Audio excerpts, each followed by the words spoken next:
This is very exciting.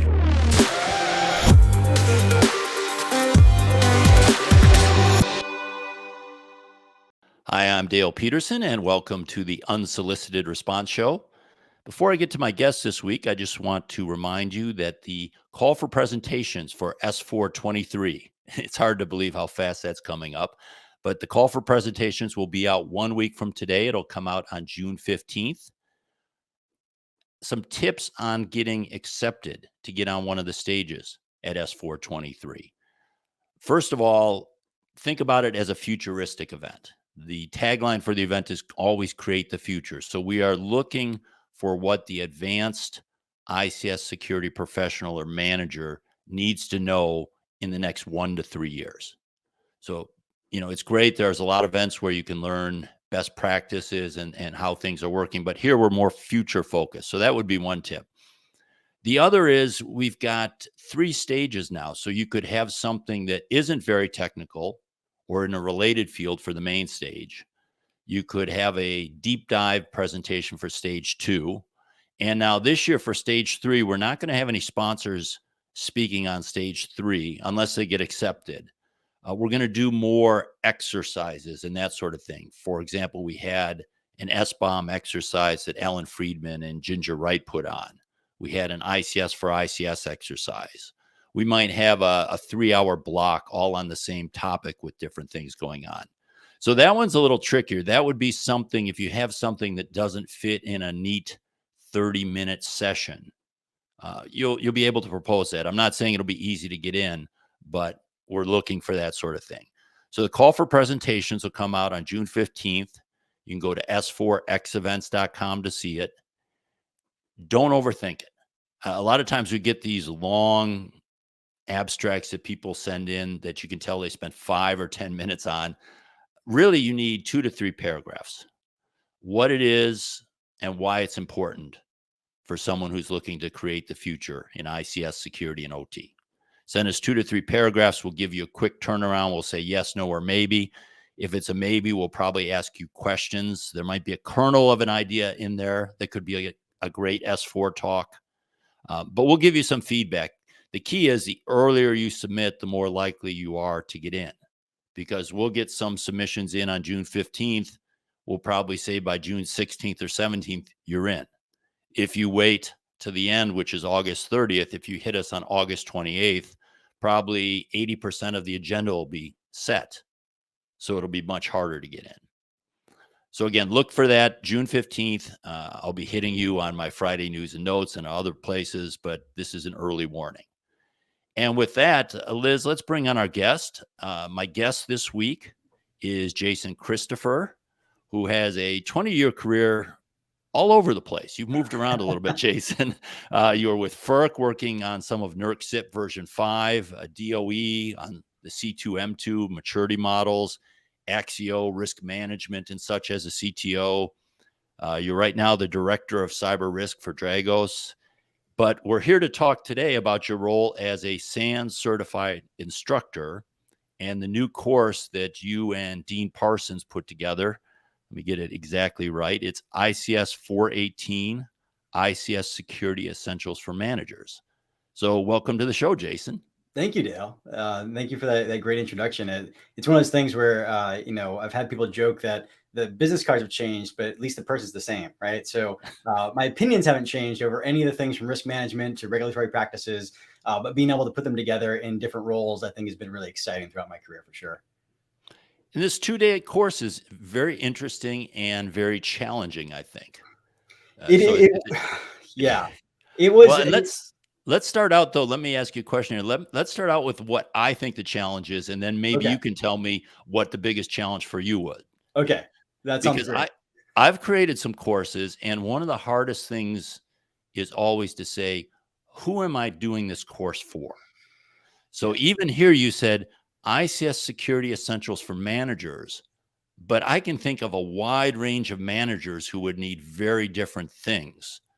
Yeah. So who was the manager that you and Dean had in mind when you were designing it?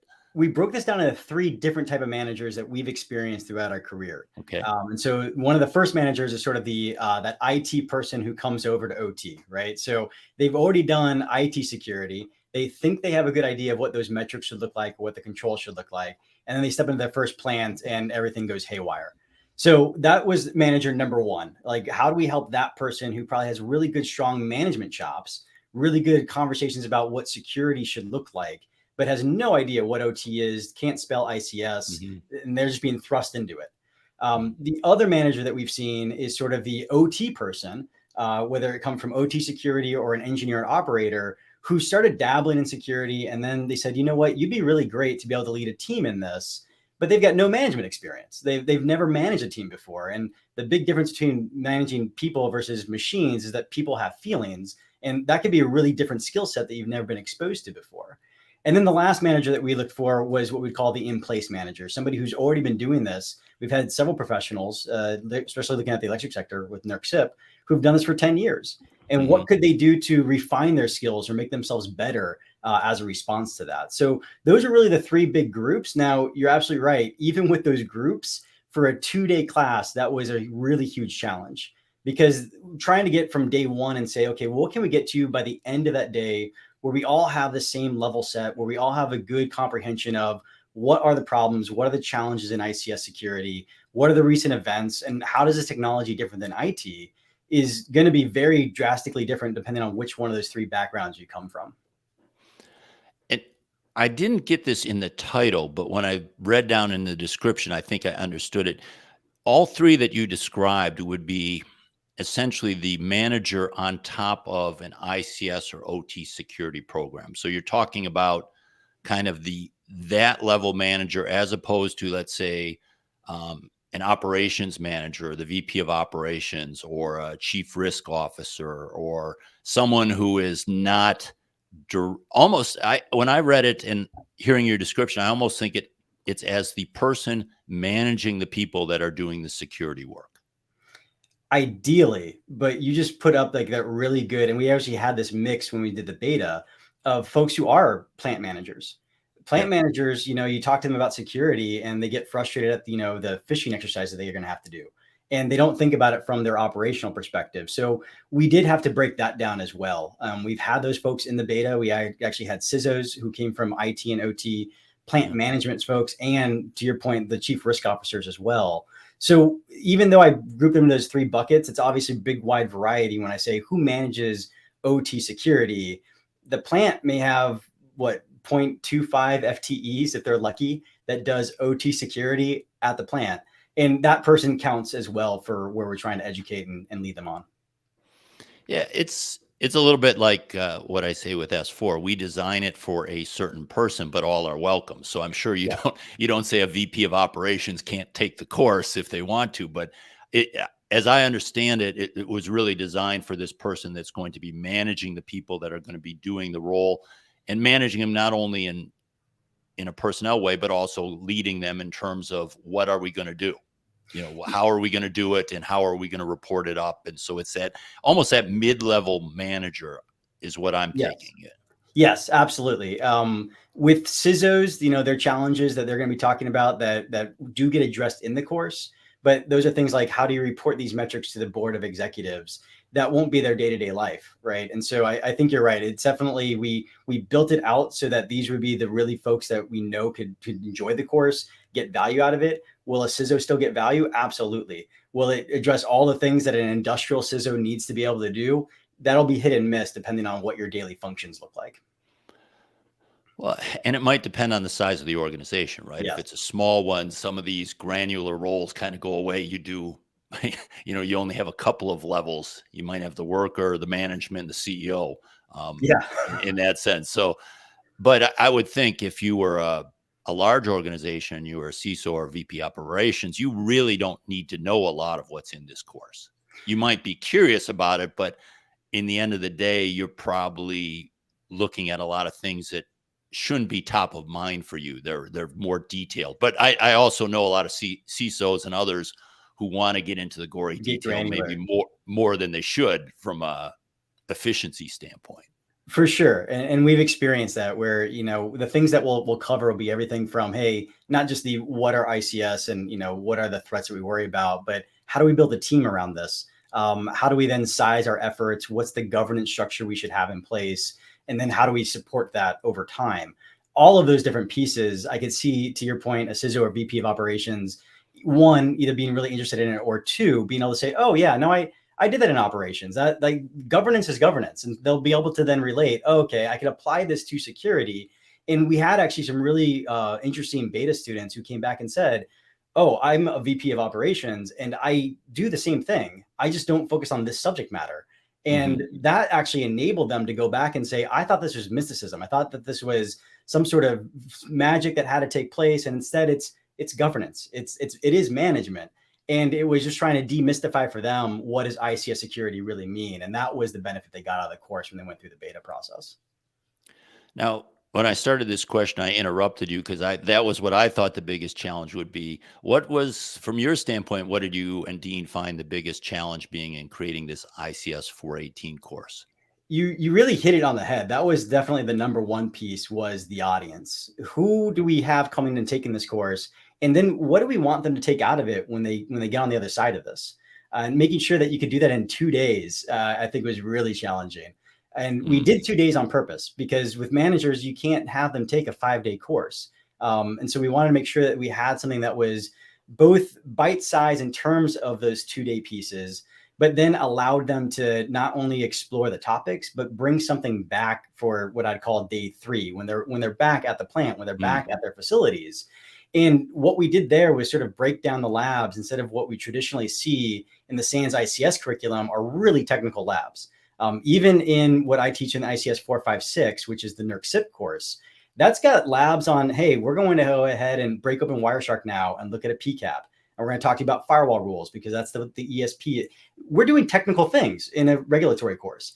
For management, I need to be able to have a mix of, this is what your team will see. You're not going to touch this stuff, but this is what you should probably be exposed to and have an idea of the technology around it.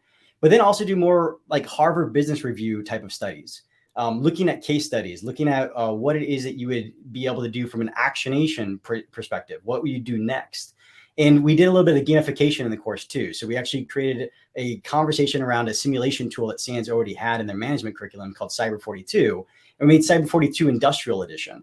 And that was definitely, I think, one of the more challenging pieces, was saying, okay, we know what a technical SANS course looks like, because we've done this in ICS right now 4 or 5 times. Right. What does it mean from a management curriculum that is going to be blended together with ICS? And that was definitely one of the other key challenges that we had to address. Well, as you mentioned that, had that lower down on my list, but let me jump to it. So the attendees have a virtual machine. So they are actually, like some of the more technical SANS courses, they are interacting with some environment that's created just for the course. Is it primarily this ICS 42 or whatever it was called? This, and I saw that looked like it was sort of a gamified thing. Hey, you can do this, this, or this. Here's the cost. Which one you choose, and then kind of they give you hypothetical results. Is that primarily what the VM is, or do you actually have technical things in the VM as well? So the VM right now has a lot of our sort of, I would say, additional material for you to do continued learning in. The lab books are also in your virtual machine. And one of the things that we couldn't quite guarantee, for example, was we do run a CSET tool piece in there. Not because I think that managers need to be able to necessarily run CSET, but to give them an example of what an assessment could look like on the back end. And CSET now from Idaho National Lab and Department of Homeland Security, if folks aren't familiar with the recent update, has a lot in it. You could put in your own Visio diagrams. You could put in a lot of good information. And so we wanted to be able to demonstrate, especially for maybe some of those managers who come from a smaller environment, you don't need to go out and buy a set of tools. There's some things that are there for free. And so the virtual machine for that instance was, we can't guarantee that you'd bring a laptop that can install CSET. And so making sure that we could have a way of giving you that tool as well is one of the examples. I do hope at some point in the future, this is probably a roadmap vision, and Dean would agree, is if we can get it to run on an iPad, that would be great for managers, right? So if I could get everything to be clicking on an iPad, that would be fantastic. So we may look at ways that we could take that tool and other things that are in there and either substitute it with something online or another way of being able to have that type of capability. Okay. Yeah, we could have a whole nother podcast on CSET. We could. I know we You know, could. because that it's an amazing tool, and yet it's like keeps getting bigger and bigger and It's bigger, and it's huge like now, right? at some point you start to say, am I adding value by adding this? And you just created a 2-day course, so you appreciate this. You have to pick and choose, right? You Yep. you can only pass so much, and a lot of times you just try to talk faster or cut things out. Now, I wasn't going to get this now, but you've given this once already, or it's in beta now. So how many It's out of betas have you beta done? officially.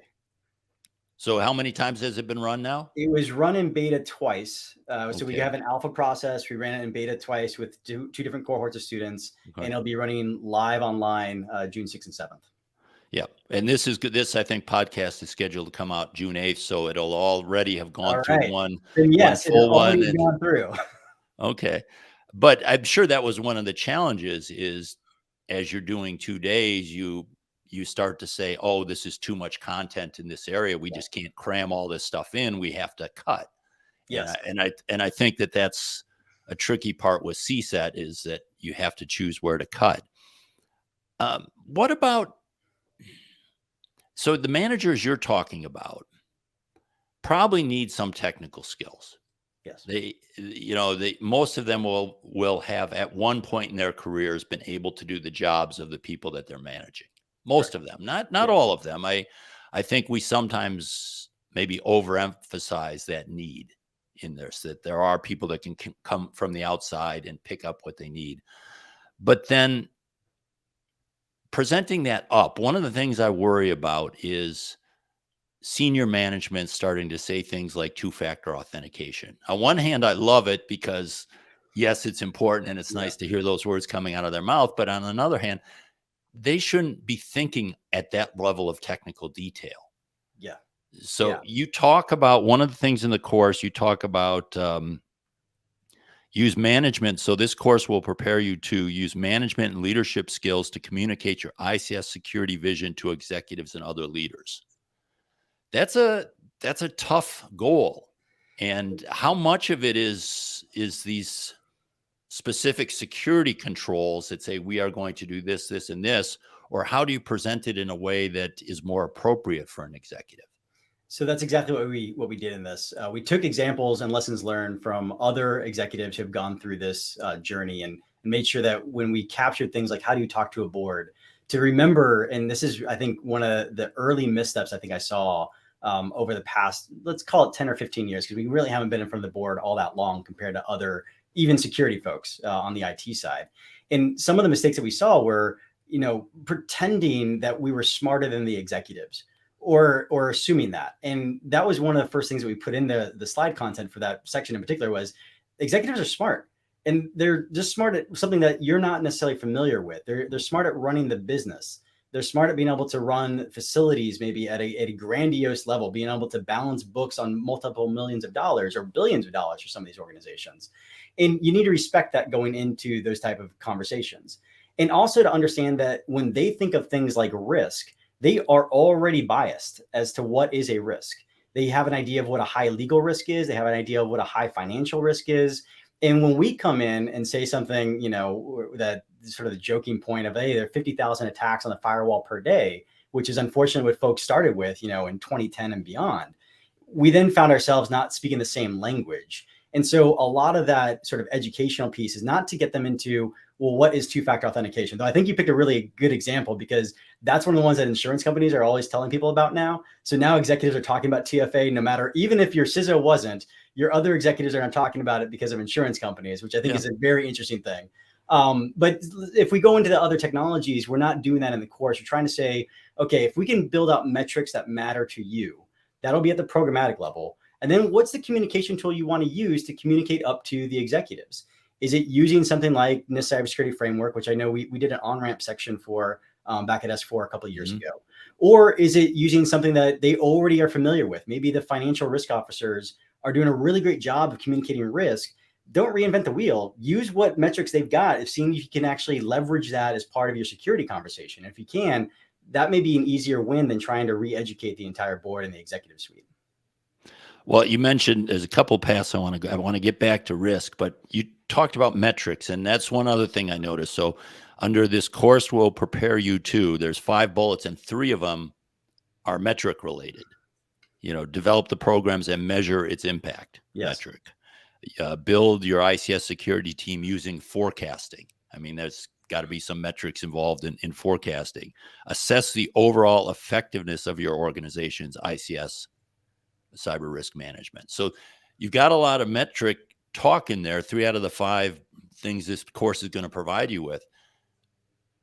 Give me 1 or 2 of your favorite metrics that Okay. you think that this course is talks about, that you think if we teach this right, people are going to go out there and use this one and it's going to move the needle.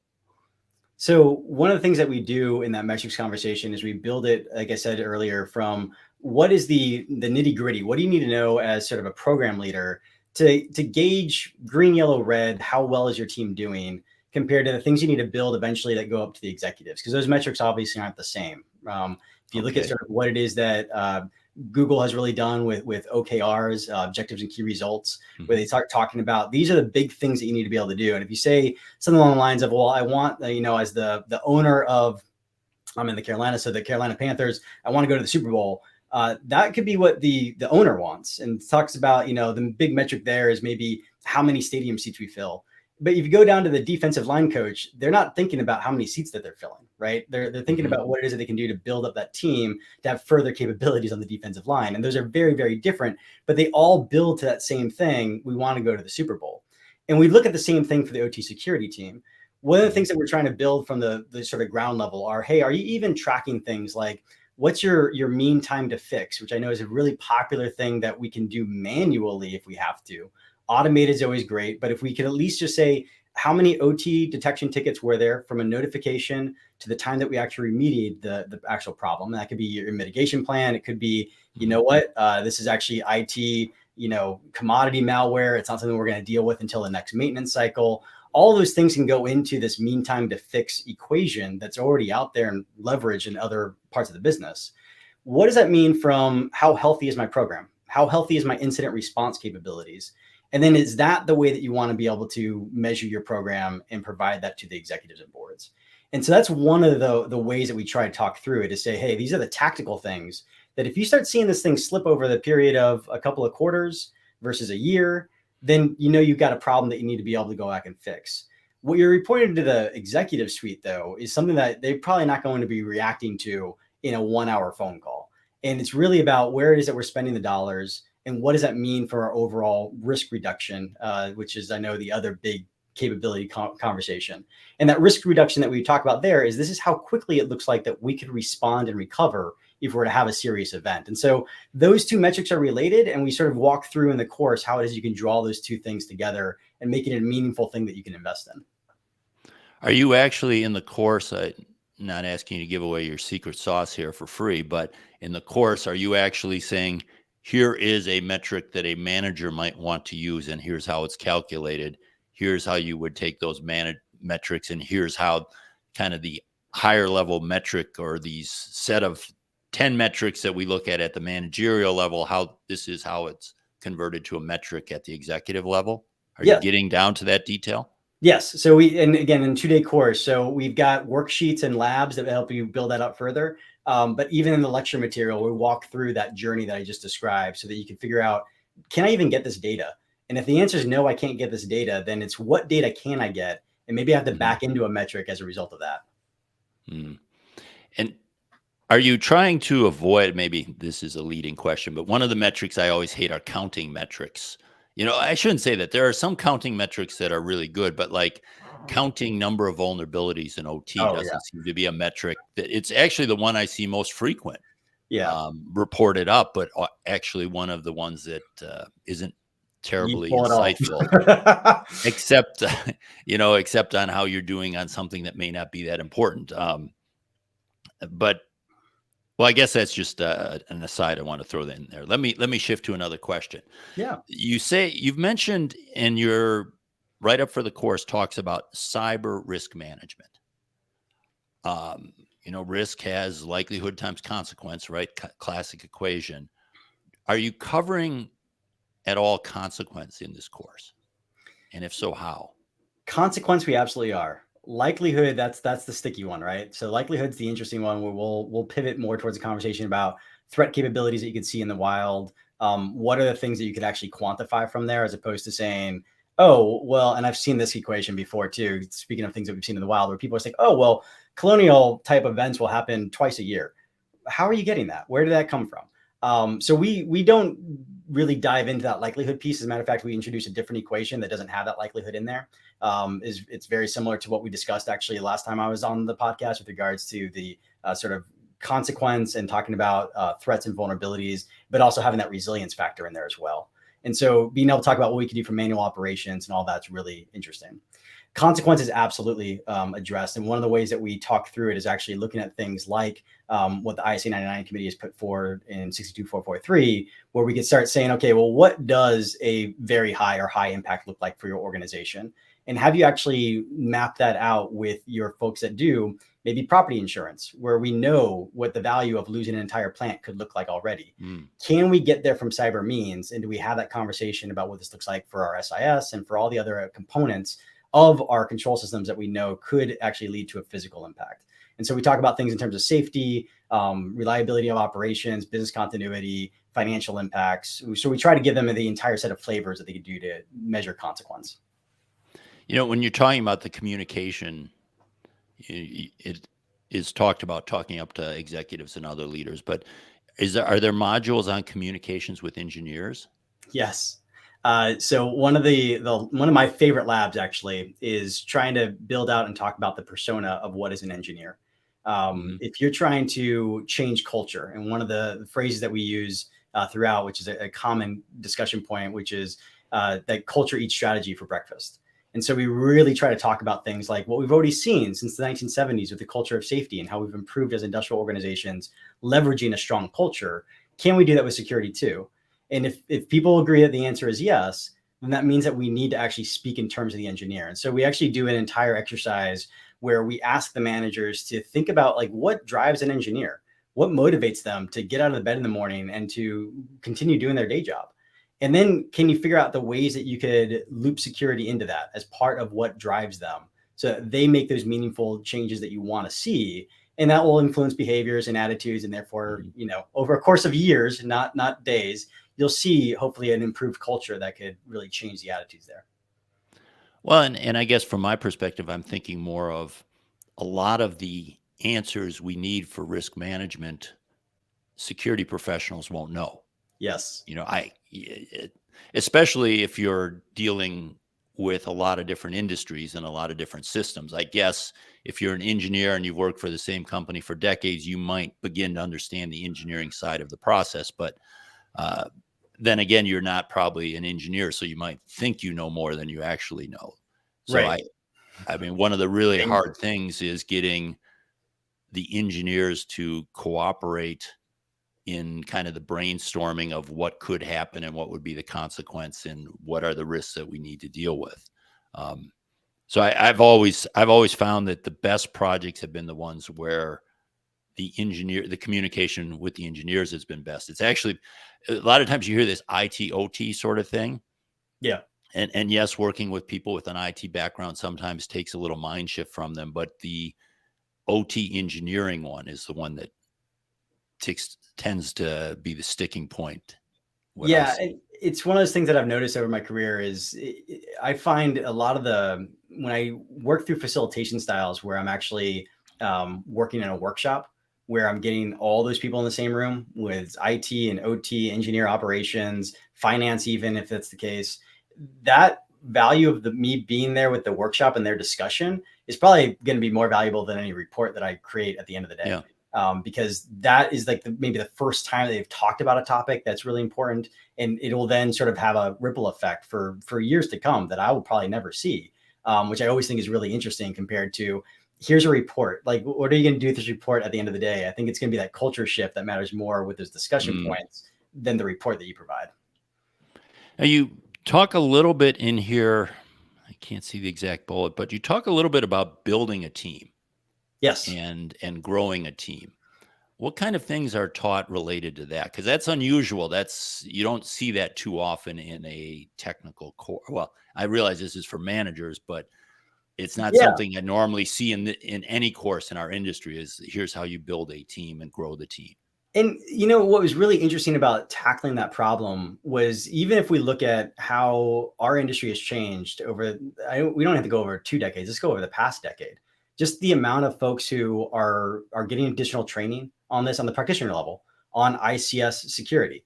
When we were first starting on these journeys, there were no ICS security courses, and now managers are going to be leading teams that are arguably some of the most qualified teams that have ever been in existence, because they've been able to get some additional training. They've been able to get certifications now that are independently recognized.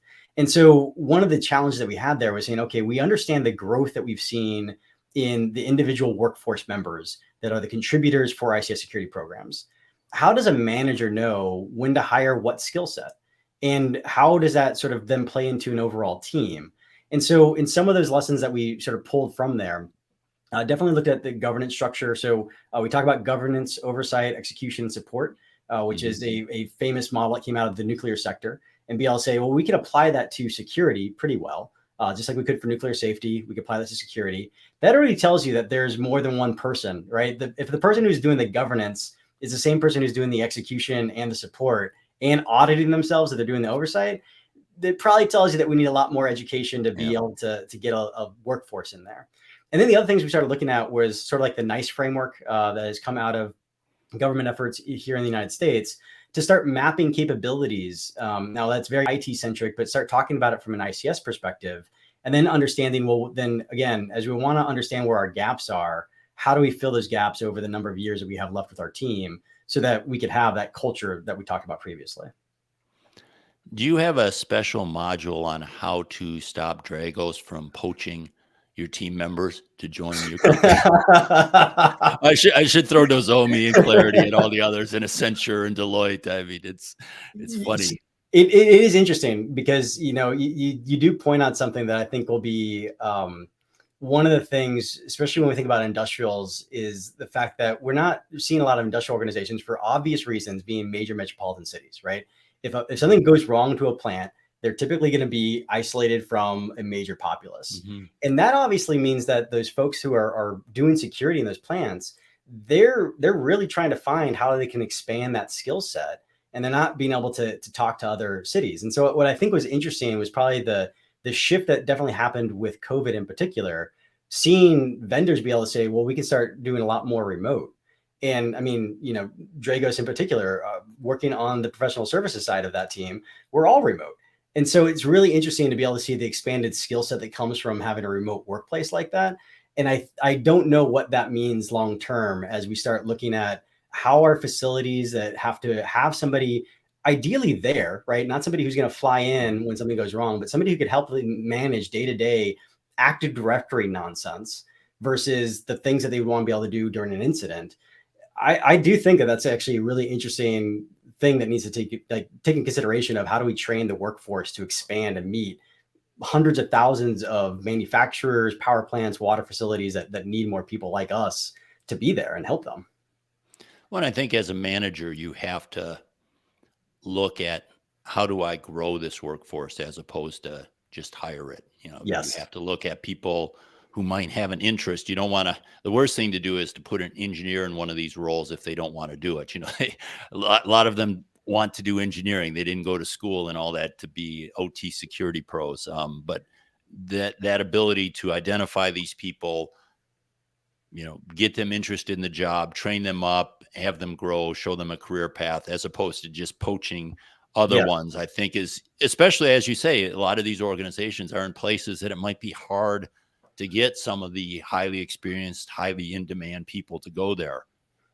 So it's an important part, I think, of the job of a manager. And what I think you just said there that was really pertinent was they have to have the passion, right? And when I was at FERC, we went into sort of the same conversation when NERC CIP was coming around. How many people want to work for the Federal Energy Regulatory Commission? I mean, even the name makes you be like, oh, what am I going to be doing there? And a lot of the conversation that we had on training people up was, if you had the passion, could we make sure that you could be trained for the job? And I think increasingly now, more than, like I said, 10, 15 years ago, we can do that. And I think that what you just said is absolutely correct. I've seen a lot of folks do great things in OT security who have no security background because they came from operations and they just got curious about it. Next thing you know, 5-10 years of their career has passed by and they're an OT security expert because they've been doing it the entire time. Yeah, yeah. Well, the course is ICS418, ICS Security Essentials for Managers. It's a 2-day course. Jason Christopher and Dean Parsons created it. Are you the 2 instructors as well at this point? Are there any other instructors? We are the 2 instructors right now. I do expect that as the course sort of grows in demand, that we'll be able to have more instructors be able to go through that. Actually, I know that you had him on the show recently, but Patrick Miller sat in one of our betas. So I'd love to be able to sort of see that instructor growth happen as well, where we have more folks that are from industry that people recognize being able to do the course and teach that and carry it forward. And it's taught, at least the original ones here are taught live online, which we talked a little bit before we hit record. So that means the instructors are live, the students are live, but it's done over Zoom or some other similar technology. Correct. Yeah, it's webinard, and then we have our own sort of Slack instance where I can sort of go through and we're talking through questions back and forth. And with managers, it's always really important to be able to talk about your war story. So we have opportunities to be able to hash those out, especially after labs where we talk about some of those war stories. So yeah, live online is the preferred method at this point, though I do expect as we see more online courses shift to being in person again, that we'll be able to support that as well. Yeah, I was surprised it wasn't live in Orlando, because there are some live courses in Orlando the couple of days before this, right? Yep. It's published, yeah. Yeah, the difficulty there is always going to be the 2-day courses and getting all that sort of logistics squared away. So I hope to be able to perform this. We have what SANS calls sort of stay sharp instances, which are always 2-day courses. And so I hope that we'll be able to see those sort of go more in person and do those in person soon. Now, I'm not suggesting that it's necessary, but a lot of times there's a path of courses. You know, you take this course, 101, 201, 301, and so on. This is ICS 418. If you're a manager, do you see them taking other courses unless they want to get more technically detailed? Or do you just see this as, look, a 2-day course is probably what's necessary? So I do see them having a path forward on other courses. What I think the deciding point is after you take an ICS 418 instance is, do you want to look at other courses in the ICS curriculum? For example, if you're in electric sector, you probably would want to take 4, 5, 6, which is talk about NERC compliance. Yeah. Or do you want to go into the management track, which is this whole other curriculum at SANS, where maybe you could do more things about 5-day courses on security awareness, or 5-day courses on how it is that you do more metrics in building out your program. We're really providing you similar to that conversation that ICS 410 had, which is sort of the essentials for OT security itself. We're bringing in people who are coming from different backgrounds and making sure that you're level set. And from there, there's probably a branch off of where you'd want to be able to go, either management style or more technical ICS style from that curriculum. Okay. And we will include a link to the course in the show notes.